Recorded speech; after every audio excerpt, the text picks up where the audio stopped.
The 1960s, a time when milk came in glass bottles, phones had cords, and school bells rang like fire alarms.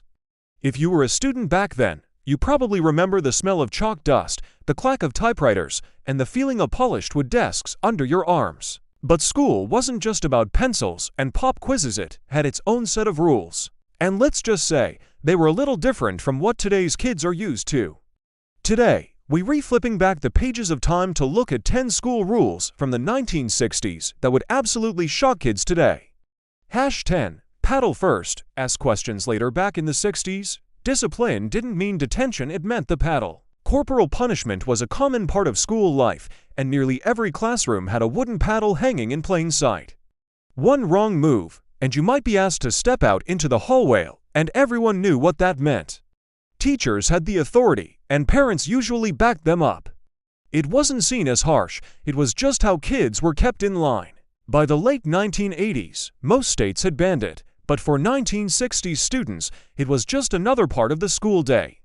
#9. Dress code, or don't come back. In many schools, especially in the South and Midwest, the dress code was strict, and we mean strict.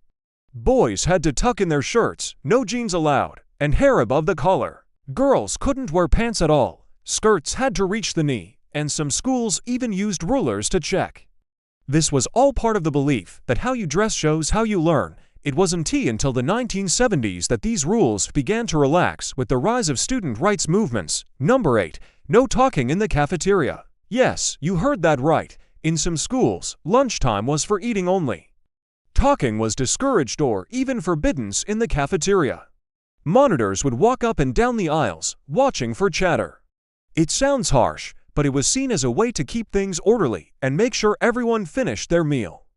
For many kids, lunch felt more like a silent film than a social break. #7. Boys and girls learned separately. While full segregation by gender was starting to fade in the 60s, many schools still had gender-divided activities. Boys took shop class and learned how to use tools. Girls took home economics, where they practiced sewing and cooking. Even playgrounds were sometimes split, swings on one side, dodgeball on the other. These roles were rarely questioned, and it took decades for the girls in woodshop and boys in cooking class to become normal. #6. Saluting the flag. Every morning the Pledge of Allegiance wasn't just a tradition, it was a daily rule.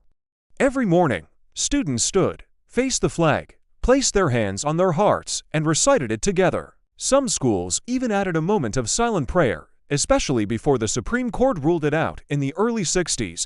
There was a strong sense of patriotism back then, shaped by the Cold War and national pride. Missing the pledge could earn you a stern warning or worse. #5. The bell meant business. In today's schools, bells are just background noise. But in the 60s, when the bell rang, you moved. It wasn't a gentle chime, it was loud, mechanical, and demanded attention. If you weren't in your seat when it rang, you were late, no exceptions. Schools ran like clockwork, and punctuality was expected. It gave the day structure, and for some students, it felt almost like being in the military. #4. No lefties allowed. Believe it or not, left-handed students were often forced to switch hands. Teachers would place pencils in a lefty's right hand and tell them to try again. Some schools even tied kids' left hands down or scolded them for using the wrong hand.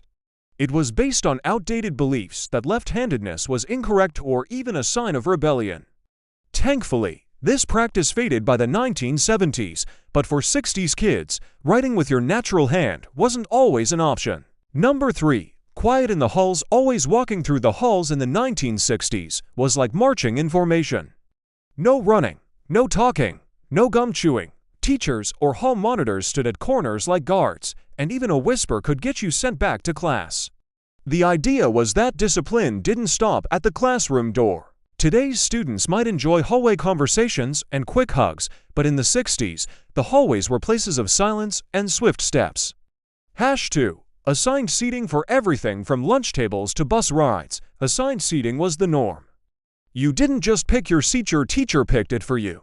It helped with order, sure, but also meant you couldn't sit with your best friend at lunch or on the way home. Some schools rotated seats weekly to prevent cliques. While it sounds controlling today, back then it was just another way to keep things fair. #1. Girls had to be ladylike at all times. This one touches on more than just rules, it was a whole mindset. Girls were expected to be quiet, polite, and ladylike in school. That meant no roughhousing, no speaking out, and definitely no chewing gum. They were even graded on conduct and posture. It reflected the social expectations of the era, where girls were seen more as future homemakers than scholars. Luckily, the women's movement helped change that in the decades to come. Looking back, some of these rules seem downright shocking. But to the students of the 1960s, they were just part of growing up. In a world of rotary phones and black and white TVs, school had its own rhythm and its own rules. Which one surprised you the most? Were any of these still around when you went to school? Let us know in the comments, and don't forget to like, subscribe, and ring that bell for more trips down memory lane. Until next time, keep those memories alive.